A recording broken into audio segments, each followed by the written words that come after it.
Llegada la tercera edad, podemos tener miedo, incertidumbre de qué es lo que va a pasar en este momento, cómo va a ser mi vida, qué cuidados debo de tener, qué futuro voy a tener.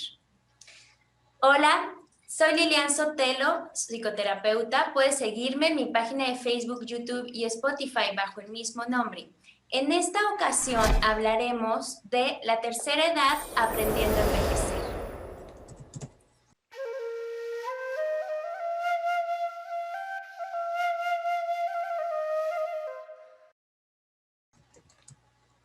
Y es para mí un gusto contar en esta ocasión con dos invitados excelentes en la materia. Le doy la bienvenida al doctor Israel Gil. Él es geriatra. Bienvenido, doctor. Gracias por aceptar la invitación.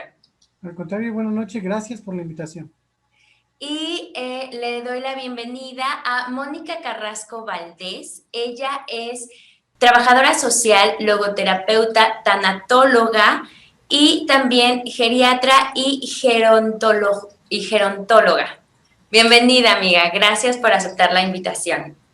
Muchísimas gracias. Un placer estar nuevamente en tu programa. Y bueno, hoy traemos un programa que creo que tiene muchos significados porque pues es la tercera edad, la tercera etapa de nuestra vida en el desarrollo de nuestra evolución como personas.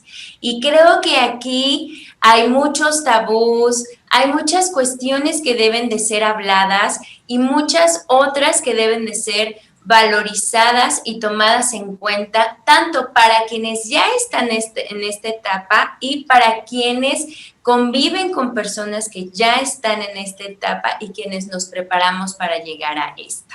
Y bueno, la primera pregunta, doctor Gil, sería para más o menos ubicar a las personas que están viendo este video y este audio, ¿qué es la geriatría? Bueno, hay que entender la geriatría como una rama de la medicina que efectivamente va a estudiar todo lo relacionado al estado de salud del viejo, entendiendo viejo como un estado de definición, no desde un punto de vista peyorativo, que muchas veces cuando escuchan viejo puede llegar a ser ofensivo. Sin embargo, desde el punto de vista de la traducción anglosajona, obviamente viejo como old man, que es obviamente la traducción oficial es hombre viejo u hombre añoso. Claro que definitivamente aquí por nuestra cultura se le ha denominado como con diferentes objetos, o sea, diferentes nombres, como es anciano, como es adulto mayor, el más aceptado obviamente por la sociedad sobre todo. Y existe una duda, siempre me preguntan en la consulta, oiga doctor, ¿a partir de qué edad un individuo tiene que ser visto por el geriatra? Exacto. Aquí pues hay que tomar en cuenta diferentes rubros. Hay dos parámetros que tenemos que conocer que existen, lo que es la geroprofilaxis y la gerontoprofilaxis. Aquí, obviamente, dependiendo del aspecto en donde nosotros veamos, obviamente, el criterio para poder valorar a un paciente por el geriatra, tenemos que tomar en cuenta que la geroprofilaxis efectivamente son todos aquellos cuidados que debemos de tener en un individuo cuya edad todavía no es geriátrica, pero que tenemos que prevenir para que desarrolle en un momento dado síndromes geriátricos. ¿Sí? Ahorita hablo respecto al rango de edad. Gerontoprofilaxis ya es la atención que específicamente tenemos en un paciente que ya tiene la edad geriátrica, que todavía no desarrolla síndromes geriátricos o que ya tienen síndromes geriátricos y que de una u otra forma nosotros vamos a tratar de prevenir que este tipo de alteraciones o de problemas que puede llegar a cursar el paciente pues vayan progresando. Ahora, en cuanto a la edad, se menciona de acuerdo a la Organización Mundial de la Salud, todo va a depender que un hombre se denomina que tiene la edad geriátrica del país del cual se hable. Si estamos hablando de país de primer mundo, se menciona que la edad geriátrica es a partir de los 65 años de edad. Sin embargo, en los países en vías de desarrollo, ¿sí? Se menciona que la edad de tercera edad o edad geriátrica inicia a partir de los 60 años. Sin embargo, ojo, eso es por definición. Sin embargo, también hay que tomar en cuenta que no existe en la actualidad un criterio específico, sobre todo para cuándo un paciente tiene que ser visto en la consulta externa de geriatría. Todo esto se tiene que tropicalizar a la institución en donde esté uno laborando, ¿sí? Hay instituciones, por ejemplo, el ISSSTE nos menciona que puede ser a partir de los 65, 70 años. Salubridad en algunas instituciones nos menciona que incluso puede ser arriba de los 75 años. Ajá, o algunas otras instituciones como el IMSS incluso lo mencionan hasta arriba de los 85 años. Entonces, todo va a depender de los criterios específicos institucionales de cada una. Pero en sí, ¿cuáles son los criterios principales por los cuales se debe de atender un paciente en la consulta de geriatría? Obviamente hay diferentes, ha habido diferentes, lo que sea concentraciones de expertos en donde se ha llegado a un consenso, donde el principal factor, pues obviamente es la edad mayor a los 65 años. Sin embargo, no es sine qua non el único parámetro que se toma en cuenta para que un paciente sea visto en geriatría. El paciente debe de tener comorbilidades crónicas con mínimo una afección de 3 o más sistemas orgánicos y que además cursen con una fragmentación terapéutica. ¿Esto qué quiere decir? Que requieran vigilancia por al menos 3 o más subespecialidades. Por otro lado, también hay que tomar en cuenta de que el individuo debe de tener cierto grado de dependencia de familiar de por lo menos 3 actividades básicas de la vida diaria, como son bañarse, cambiarse, vestirse, comer, ir al baño, o caminar o que tenga problemas de incontinencia. Además de estos dos factores, también debe de tener algunos síndromes geriátricos específicos, con el cual normalmente va a cursar el viejo, como es alteraciones de la vista, alteraciones auditivas, incontinencia urinaria y o fecal, que presente síndrome de caídas, polifarmacia, que es muy importante, que por definición, de acuerdo a la OMS, es un consumo de 3 o más medicamentos. Sin embargo, en el geriátrico se menciona que es al menos 5 fármacos. También que tengan limitación para la marcha o alteraciones del equilibrio, síndrome de inmovilidad con o desarrollo de sí o no de las úlceras por presión. Además de esto, también tomamos en cuenta otros factores, el estado cognitivo, que tengan deterioro cognitivo y alteraciones del contenido del pensamiento del juicio, como son la presencia del delirium, cualquiera de sus dos fases, delirium hiper o hipoactivo, o imposibilidades también que conlleven a la toma de decisiones propias. Esto es muy importante, sobre todo por los aspectos legales, donde inclusive cuando hay problemas, sobre todo de herencia, hay algunos hijos que pues obviamente lo que priorizan, sobre todo que el papá o la mamá en su caso, tengan desde el aspecto legal, que sean ilimitados desde el punto de vista cognitivo para la toma de decisiones y por lo tanto entonces tomar la tutela. Ese es otro aspecto en el cual pues es muy importante saber cuando un individuo tiene que ser visto por el geriatra o no. Y por otro punto también importante, y yo creo que es el más importante desde el punto de vista de la geriatría, es la funcionalidad, la autonomía del individuo y la pérdida de la autonomía como tal, sobre todo desde el aspecto funcional. El volverse dependiente de familiar. Esos son los rubros más importantes, sin embargo hay muchísimos más, alteraciones del sueño, alteraciones de las enfermedades crónico-degenerativas con las cuales cursa el paciente. Por eso muy de la mano va con el servicio de medicina interna.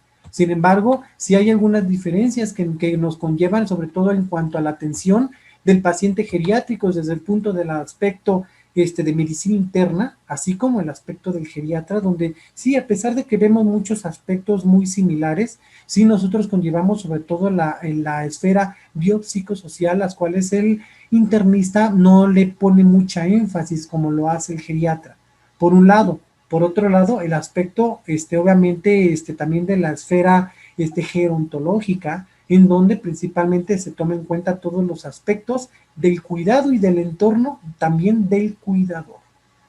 En general son todos esos factores los que tomamos en cuenta para atender un paciente en el servicio de geriatría. Bien, entonces, cada uno de los aspectos anteriores podríamos decir que es el paciente geriátrico como tal, ¿no? El que ya pertenecería a la gerontoprofilaxis, ¿cierto? Correcto. Ahora, el paciente que no está en este punto, pero iría a empezar a tener cuidados de prevención, ¿sería antes de los 60 años o de los 65 años?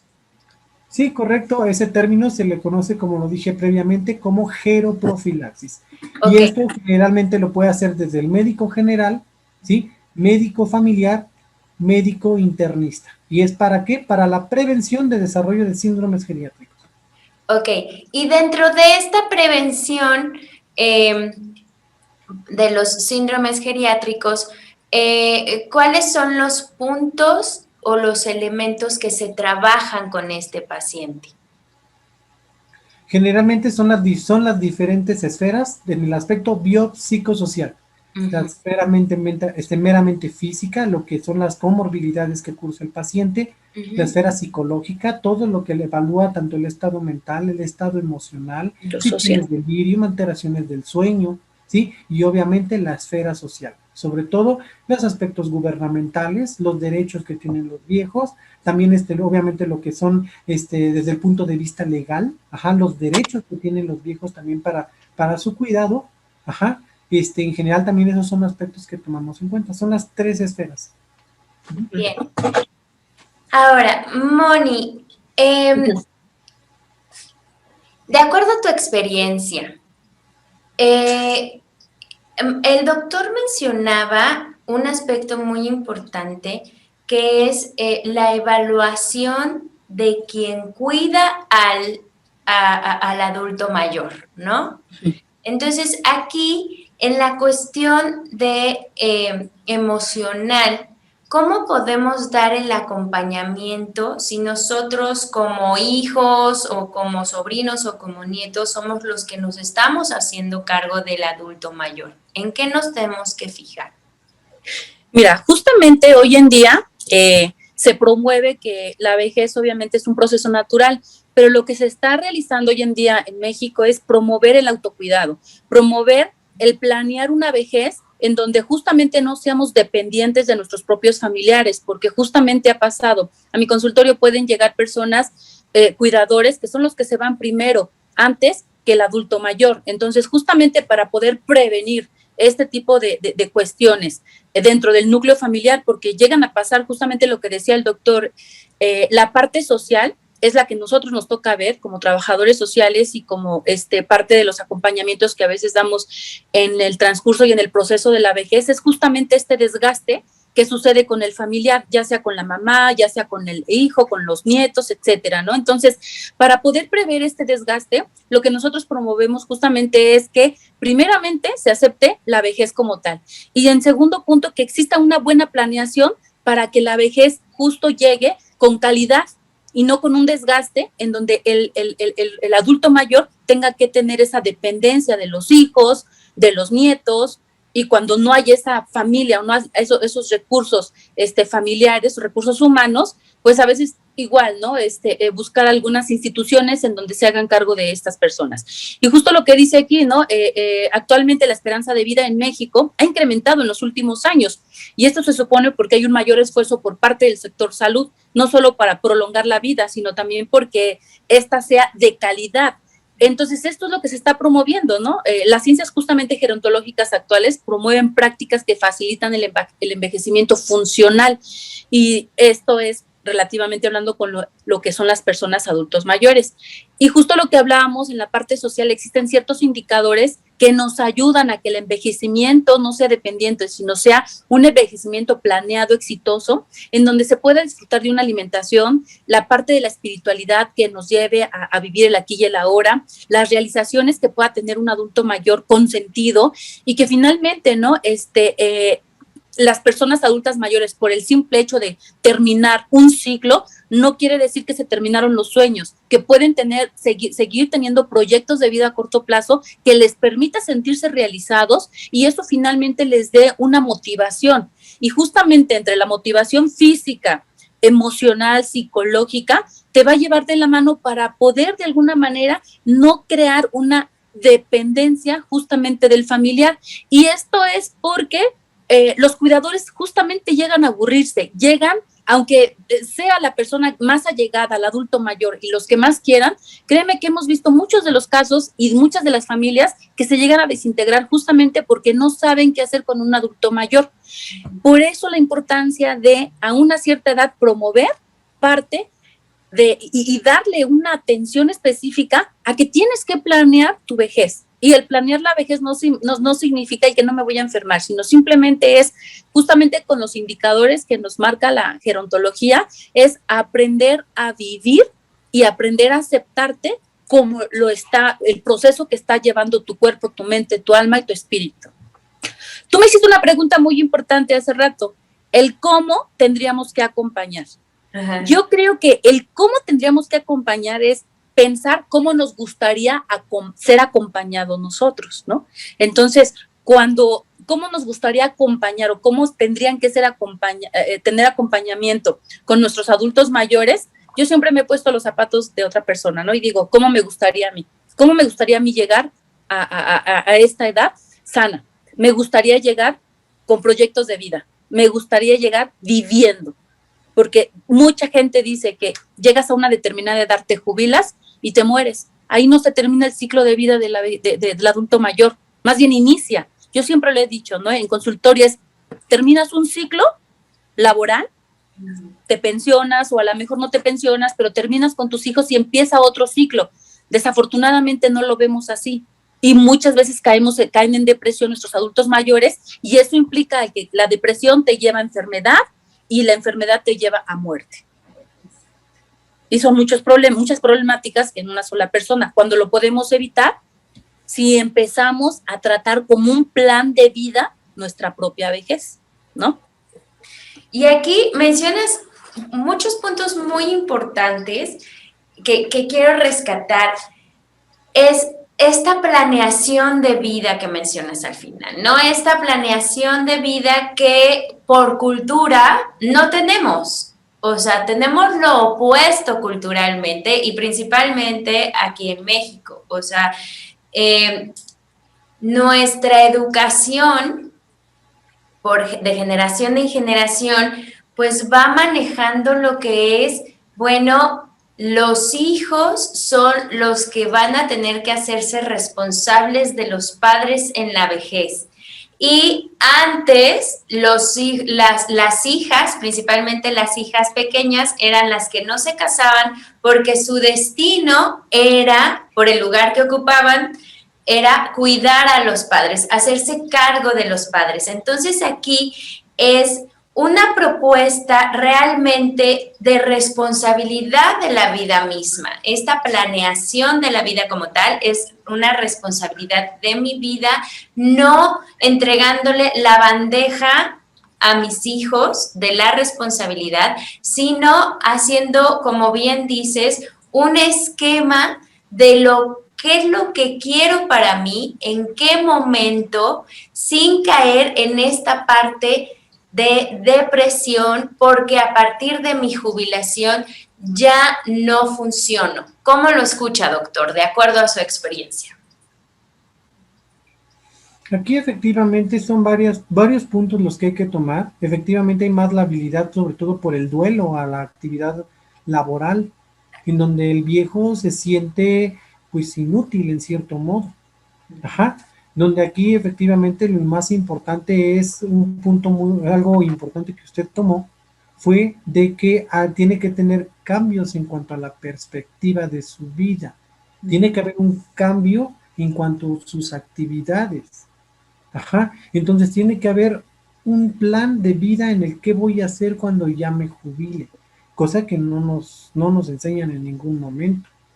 Uno piensa en el hoy, y ahorita más con los jóvenes, como que toda la ideología que está habiendo, yo no sé cómo va a pasar esto en unos 30 años, porque cada vez se está perdiendo, que les están enseñando a vivir el hoy.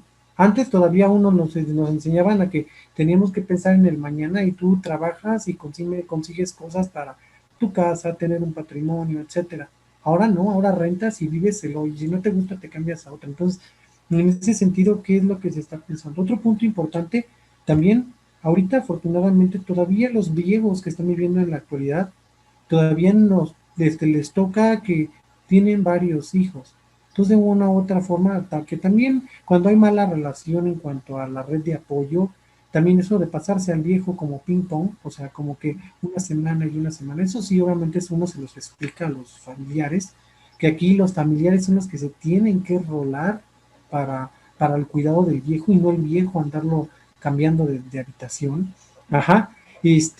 Cosa que, por ejemplo, ya uno dentro de 20 30 años, ¿sí? Cuando ya tengamos, estoy hablando de 60 70 años o más, ¿sí? Si no tienen hijos, o actualmente que todo el mundo espera superarse y que el hijo le vaya mucho mejor y los mandan al extranjero y ya se van, ¿qué va a hacer el viejo solo? Ajá. Ahora es como uno dice, pues me voy a un asilo, no saben qué es. Yo trabajo en un asilo también. Ajá. Y en el asilo, la primera pregunta que sí tiene uno que hacer cuando me llega un ingreso es, ¿por qué está en un asilo? Y hay muchas historias donde vienen desde que el viejo es muy especial y que es muy soberbio y que no va a aceptar que nadie lo cuide. Ajá. Las otras donde se van los hijos, viven en el extranjero y no tienen quien se haga cargo del abuelo.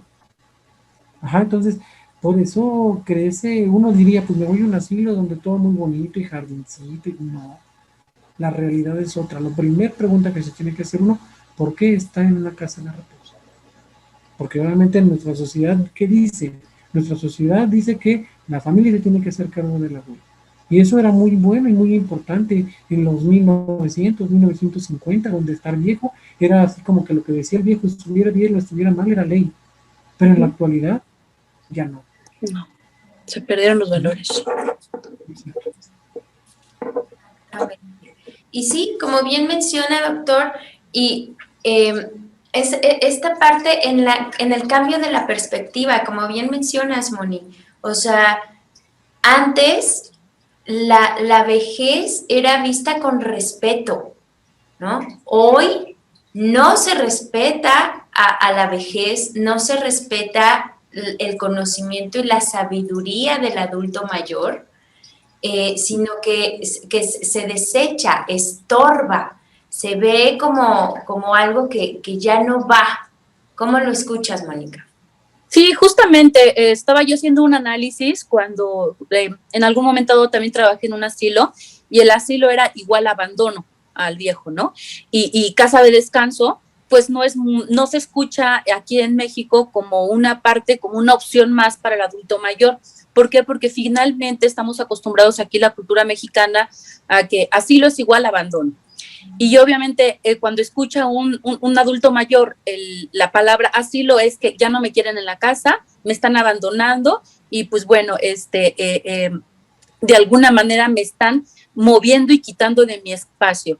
Y justo eso es lo que le pasa al adulto mayor, ¿no? Algo que rescato mucho, que comentaban hace un momento, es en el que se están creando también hijos independientes y la independencia los está llevando a dejar los valores y voltear a ver justamente a sus papás, a los abuelos y al abandono. ¿Por qué? Porque están viviendo en el aquí y en el ahora y se están creando poca conciencia de lo que puedan requerir y necesitar nuestros adultos mayores.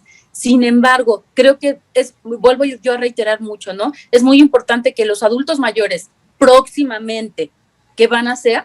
Es muy importante que planeen muy bien el cómo quieren llegar y de qué manera quieren llegar. Creo que todavía a cierta edad estamos como a muy buen tiempo de poder hacer esa planeación justamente para evitar en nuestro país adultos mayores abandonados, adultos mayores maltratados, violentados por la propia familia y que finalmente llegan a fallecer por la falta de atención de la familia y obviamente también del gobierno, ¿no? Y aunque existe aquí en México una serie de los derechos de los adultos mayores que tiene que ver con vida y calidad, con disfrutar en plena discriminación y distinción alguna, con vida libre de violencia, con respeto a su integridad física, psicoemocional y sexual, protección contra toda forma de explotación.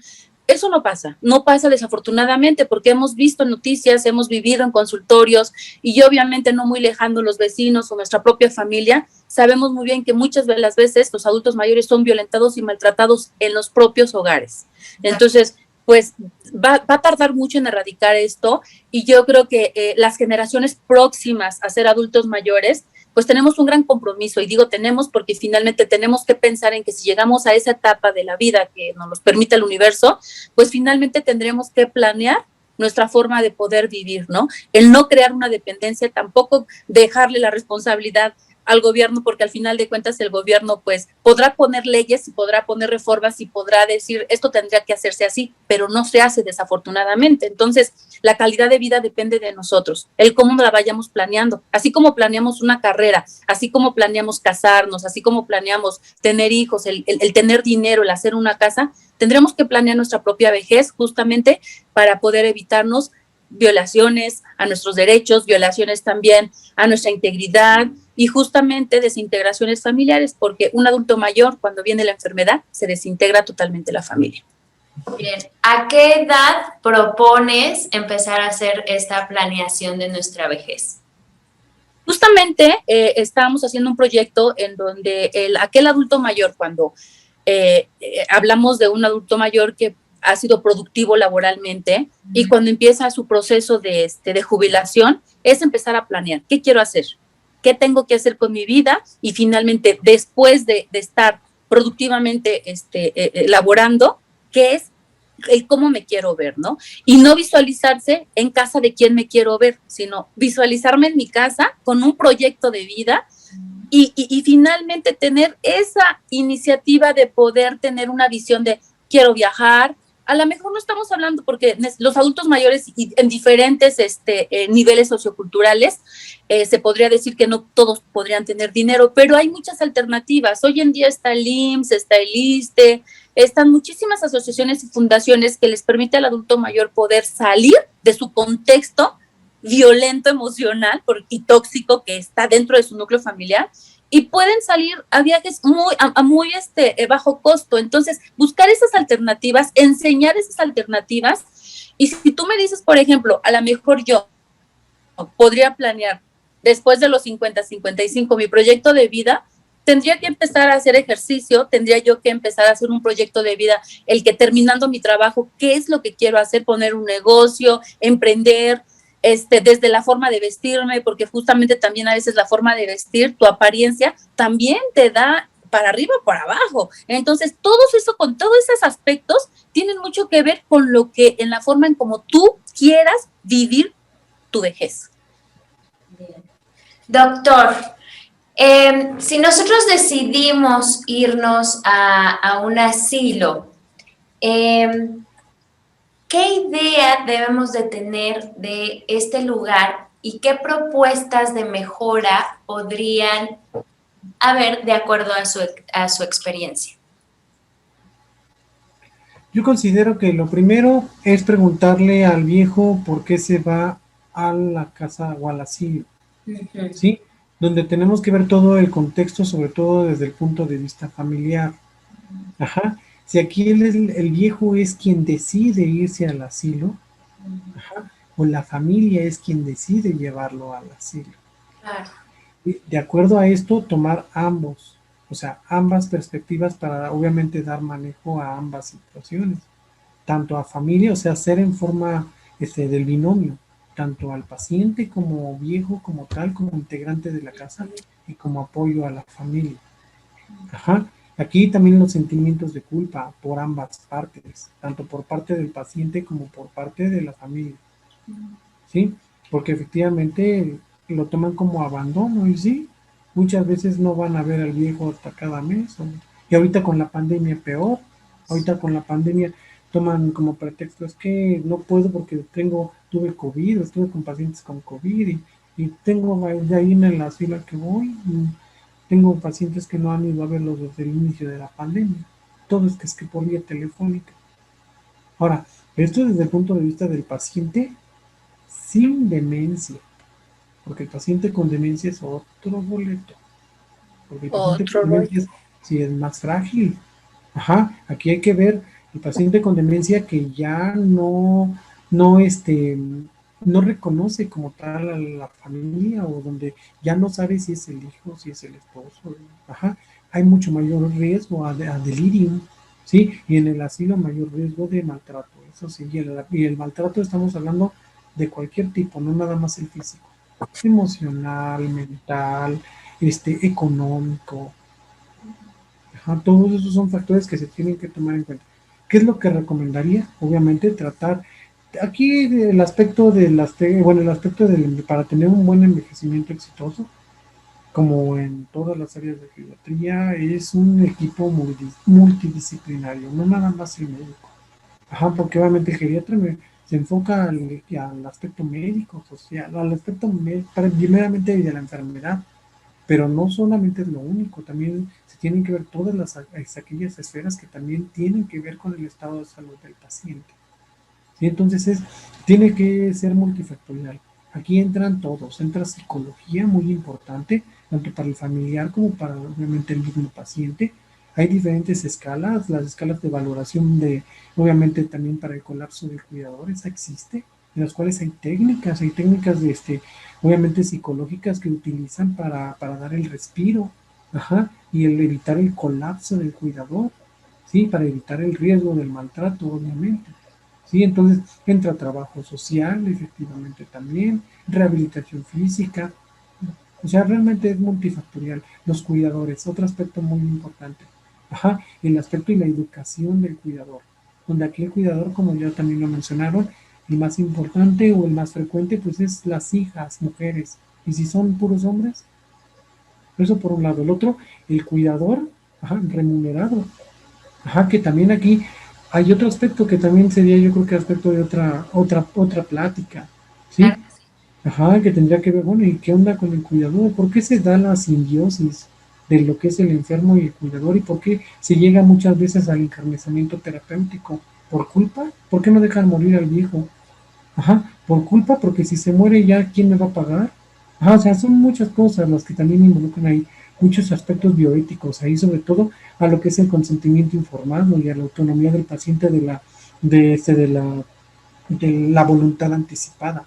Ajá, entonces, todos estos son aspectos que pues también hay que tomar en cuenta para el viejo, ¿no? Sobre todo tomar en cuenta respetar la autonomía lo más que se pueda del individuo, y esto cuando es consciente, porque cuando pierde la conciencia y ya empieza con demencia, también aquí la educación es básicamente para la familia, porque es como yo se los digo, oiga, pues dele algo porque se le están olvidando las cosas, independientemente del tipo de demencia que existe. Otra cosa importante, hablar de demencia, ajá, no existe demencia senil, que ese término hay que quitarlo del mundo. Ajá, la edad no da demencia, te predispone a procesos de deterioro cognitivo, sí, nada más por cambios fisiológicos del envejecimiento, pero per se la edad no. Yo tengo pacientes de más de 100 años, están más coherentes que yo. Ajá, entonces no existe la demencia senil. ¿Sí? Existen múltiples, más de 30 tipos de demencias, la frontotemporal, la enfermedad de Alzheimer, vascular, etcétera, cuerpos de hay muchas. Ajá, pero la demencia per se por la edad no existe. ¿Sí? Entonces, aquí cuando ya tenemos un paciente con demencia moderada, avanzada, independientemente del tipo, sí, normalmente terminan muy similares, terminan con inmovilidad, terminan con alteraciones de la deglución, ajá, con actividades funcionales básicas, y mueren por las complicaciones de la úlceras, protección o neumonía. Iniciaron con deterioro por olvidos. ¿Sí? Y aquí más que al paciente, porque obviamente una de las características definitorias de demencia es proceso irreversible. Ajá, entonces el paciente se le va a olvidar, se le están olvidando las cosas.